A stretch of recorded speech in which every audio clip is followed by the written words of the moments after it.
రాష్ట్ర గవర్నర్ గారి ప్రసంగంలో ఈరోజు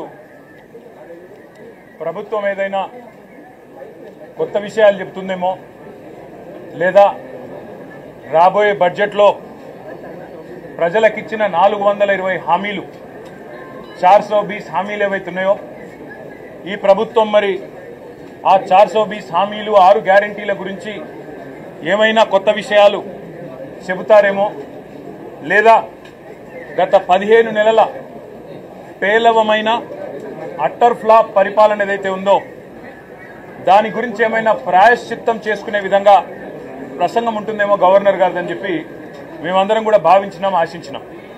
కానీ ఇది గవర్నర్ గారి ప్రసంగం లాగా లేదు. ఒక మాటలో చెప్పాలంటే గాంధీ భవన్లో కాంగ్రెస్ కార్యకర్తల ప్రెస్ మీట్ లాగా ఉంది తప్ప గవర్నర్ గారి ప్రసంగం లాగా మాత్రం లేదు. పాపం పెద్ద ఆయన గవర్నర్ గారి నోటెంబడ కూడా చాలా అబద్ధాలు, ఒకటి కాదు రెండు కాదు, ఎన్నో అబద్ధాలు, ఎన్నో అర్ధసత్యాలు, ఎన్నో అసత్యాలు కూడా పాపం వారి నోటెంబడ కూడా పలకాల్సి రావడం మేము కూడా బాధపడతా ఉన్నాం. కాంగ్రెస్ సర్కారు యొక్క ఘోర వైఫల్యం వల్ల ఈరోజు రాష్ట్రంలో రైతాంగం ఆందోళనలో ఉంది. ఎక్కడికక్కడ పంటలు ఎండిపోతున్నాయి. రైతులు ఇప్పటికే 480 పైచిలకు మంది రైతులు ఆత్మహత్య చేసుకున్నారు.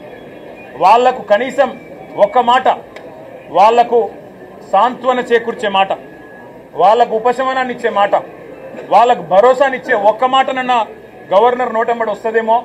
పంటలు ఎండిపోకుండా కాపాడుతాం, నీళ్ళు ఇస్తాం, బుద్ధి తెచ్చుకున్నాం, ఇకనైనా బుద్ధితో మెదులుతామని చెప్పి ఒక్క మాటన్నా చెప్తారేమో అనుకున్నాం. ఒక్క మాట కూడా వారి నోటెంబడ రాలేదు.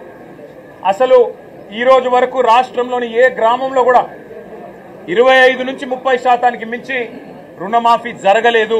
ఇది నిర్వివాదం. ఇది మేము శాసనసభలో పోయిన సమావేశాల్లోనే అడిగినాం. ముఖ్యమంత్రి గారు సొంత ఊరికి పోదామా, సొంత నియోజకవర్గానికి పోదామా, ప్లేసు డేటు టైము మీ ఇష్టం, ఊరు కూడా మీ ఇష్టం. ఒక్క ఊళ్ళే 100% రుణమాఫీ అయితే మేమందరం రాజీనామా చేసిపోతామని చెప్పి కూడా చెప్పినాం. కానీ మళ్ళీ ఈరోజు గవర్నర్ గారి నోటెంబడ రుణమాఫీ అయిపోయింది, లక్షలాది మంది రైతులు సంతోషంగా ఉన్నారు అని చెప్పి అబద్ధాలు చెప్పించి గవర్నర్ గారి స్థాయిని కూడా దిగజార్చి ఈ కాంగ్రెస్ ప్రభుత్వం మళ్ళొక్కసారి తన భ్రష్టత్వాన్ని, తన నీచత్వాన్ని బయటపెట్టుకుంది. పెట్టుబడి సాయం అందని రైతులు రుణమాఫీ కాక, పెట్టుబడి సాయం జరగక, కేసీఆర్ గారి టైంలో ఉండే రైతు బంధును కూడా కనీసం అమలు చేసే పరిస్థితి లేక ఆగమాగమైపోతుంటే ఇవాళ రైతు బంధు మొత్తం అందింది. అది మాత్రమే కాకుండా రైతు కూలీలకు కూడా సాయం చేస్తున్నామని చెప్పి గవర్నర్ గారి నోటెంబడ ఇవాళ అబద్ధాలు చెప్పించడం అంటే గవర్నర్ గారికి కూడా అవమానం. ఇది వారు కూడా గుర్తించాలని చెప్పి కూడా మేము కోరుతా ఉన్నాం. సాగునీటి సంక్షోభం రోజు రోజుకు తీవ్రమవుతా ఉంది. కేవలం కేసీఆర్ గారి మీద గుడ్డి ద్వేషంతో, మా పార్టీ మీద గుడ్డి కోపంతో అక్కడ మేడిగడ్డను రిపేర్ చేయకుండా 15 నెలలు ఎండబెట్టడం వల్ల ఇవాళ మొత్తం గోదావరి పరివాహక ప్రాంతంలో ఎండిపోతున్న ప్రతి ఎకరా పంటకు బాధ్యత తీసుకోవాల్సింది రేవంత్ రెడ్డి అనే ఈ ముఖ్యమంత్రి. రేవంత్ రెడ్డి అనే చేతగాని ముఖ్యమంత్రి వల్ల ఈరోజు రాష్ట్రంలో లక్షలాది ఎకరాల్లో పంటలు ఎండిపోతుంటే, ఆ పంట ఎండిపోయి అవస్థలు పడుతున్న రైతులు, తమ పొలాన్ని నిప్పు పెట్టుకుంటున్న రైతులు, తమ పొలంలో ఇలా గొర్రెలను మేకలను మేపుతున్న రైతులు వాళ్ళు ఎదురు చూసిండ్రు గవర్నర్ గారి ప్రసంగం నుంచి. ఒక్క మాటన్న వస్తదేమో, మేం పంటలను ఎండిపోకుండా కాపాడుతాం, మేమున్నాం, ఈ ప్రభుత్వం భరోసా ఇస్తున్నది, మీకు రిపేర్ చేస్తాం మేడిగడ్డను, ఇన్ని రోజులు కేసీఆర్ గారి మీద గుడ్డి కోపంతో తప్పు చేసినాం అని ప్రాయశ్చిత్తం చేసుకుంటారు అనుకున్నాం. ఆ సోయి కూడా ఈ ప్రభుత్వానికి లేదు.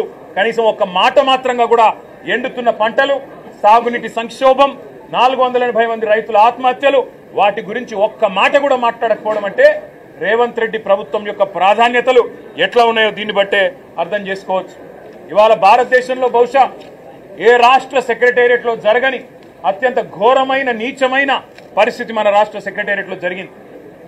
20% కమిషన్ ఇయ్యందే ఇక్కడ బిల్లులు వస్తలేవని చెప్పి కాంట్రాక్టర్లు ఆర్థిక శాఖ మంత్రి, ఉప ముఖ్యమంత్రి గారి ఛాంబర్ ముంగట ధర్నా చేసే పరిస్థితి రాష్ట్రంలో బహుశా ఎన్నడూ కూడా గతంలో లేదు.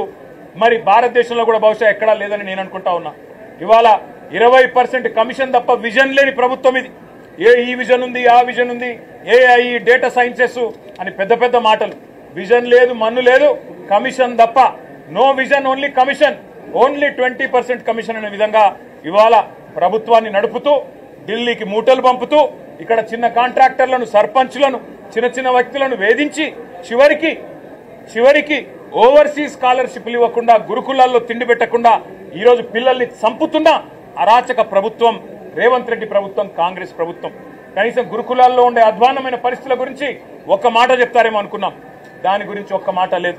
చనిపోయిన 83 మంది పిల్లలకు కనీసం ఒక మాట సానుభూతి చెప్పి సంతాపం చెప్తారేమో అనుకున్నాం.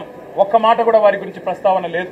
అదే మాదిరిగా ఇంకా విచిత్రం, 10 ఏళ్లలో కేసీఆర్ గారి ప్రభుత్వం ఆనాడు 4,17,000 కోట్ల అప్పు చేస్తే 4,17,000 కోట్ల అప్పు చేస్తే అంటే సంవత్సరానికి 41,000 కోట్ల అప్పు చేస్తే